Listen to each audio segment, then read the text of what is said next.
இல்லை இந்த நாள் எதிர்பார்த்துட்டு இருந்தோம். ஏற்கனவே நல்லா தான் பண்ணிட்டு இருக்காங்க. பட் திருப்பியும் வந்து ஓட்டிங் வந்து நடக்கிறது. ஸோ எல்லாருமே வந்து இங்கே வந்து ஓட் போட வந்திருக்கோம்.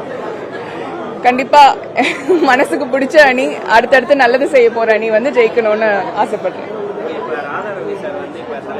ஆமாம் ஆமாம் ஆமாம் ஆமாம் ஆ யாரு ஜெயிச்சாலும் அவங்களுக்கு நீங்க சொல்ற ஒரு அட்வைஸ், ஒரு மெம்பரா நீங்க என்ன விஷயம் செய்யணும்னு சொல்றீங்க சார்? நான் மெம்பர் தாண்டி இப்போ புஷ்கரா ஸ்டுடியோஸ்ன்னு இப்போ போயிட்டு இருக்கு. ஸோ ஸ்டுடியோஸ்ல நிறைய ஃபிலிம்ஸ் பண்ணிட்டு இருக்கோம். அதனால இப்போ என்னன்னா ஸ்டுடியோஸ்குள்ள என்ன வரும்போது என்ன இருக்குன்னா சில ஃபிலிம்ஸ் எல்லாம் ஓகே சில ஃபிலிம்ஸ் எல்லாம் ஒரே ஸ்டேஜுக்காகவே போகுது. அதனால அதெல்லாம் ஸ்பிளிட் பண்ணி கொடுக்கணுன்றது என்னோட கோரிக்கை. ஸோ மெம்பரை தாண்டி ஒரு ஸ்டுடியோ ஓனரா என்னோட கோரிக்கையும் இங்கே பதிவு பண்ணியிருக்கேன். அதனால இந்த தேர்தல் ரொம்ப முக்கியமானதுன்னு நான் நினைக்கிறேன்.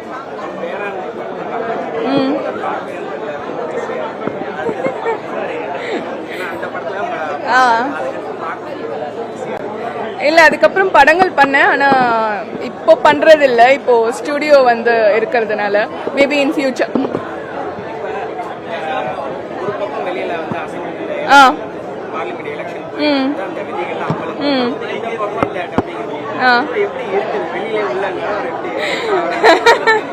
எங்களுக்கு வந்து இப்போ இந்த டப்பிங் யூனியன் எலெக்ஷன் நடக்கிறதுனால ஒரு ரிஹர்சல் மாதிரி இருக்கு. நான் உள்ள போகும்போது கூட அதான் நான் சொல்லிட்டு இருந்தேன். இப்போ ஏப்ரல் மந்த் எலெக்ஷன் இருக்கிறதுனால எனக்கு ஒரு ரிஹர்சல் மாதிரி இருந்தது. நல்லாதான் இருந்தது. ஆமா சமீபத்துல விஜய் சார் கட்சி ஆரம்பிச்சிருக்காங்க, பண்றாங்க, நிறைய பேர்ல மெம்பர் ஆயிருக்காங்க. நீங்க ஒரு ஆர்டிஸ்டா எப்படி பாக்குறீங்க இந்த மாதிரி?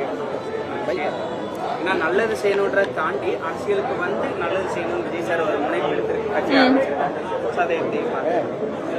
நல்லது தானுங்க. யாரு நல்லது செய்ய வரதா இருந்தாலும் நல்லது, மக்களுக்கு நல்லது செஞ்சா நல்லது தானே. அது எந்த ஒரு நல்ல உள்நோக்கத்தோட யார் வந்தாலுமே நல்லது தான். அது விஜய் சார் வந்தா மேபி ஒரு திரையுலகம் சார்ந்த எனக்கு ரொம்ப நல்லது தான். எனக்குன்னு இல்லை, மக்களுக்கும் நல்லது தான். அதே மாதிரி வந்து இப்ப பெண்களுக்கான முக்கியத்துவம் எந்த அளவுக்கு இருக்கு? இப்ப எல்லாருமே முக்கியத்துவம் வேணும்னு நினைக்கிறேன். அரசியல்ல, சினிமால எல்லாத்துலயும் எந்த அளவுக்கு அதிகமா இருக்குன்னு நினைக்கிறேன்? இல்ல எங்களோட துறையிலேயே இப்ப டப்பிங் யூனியன்லயே வந்து நிறைய புது மெம்பர்ஸ் வந்து ஜாயின் பண்றாங்க. ஸோ அதுல வந்து சில பேருக்கு வேலை வாய்ப்பு இருக்கு, சில பேருக்கு வேலை வாய்ப்பு கம்மியா இருக்கு. அதுக்காகவும் இங்க கோரிக்கை வந்து இப்ப வச்சிருக்கோம், எல்லாருக்குமே வரணும்னா. அதே மாதிரி எல்லா தொழிலையுமே வந்து பெண்களுக்கு வந்து சரிசமமா வேலை வாய்ப்பு இருக்கணும்னு சொல்லிட்டு நினைக்கிறேன்.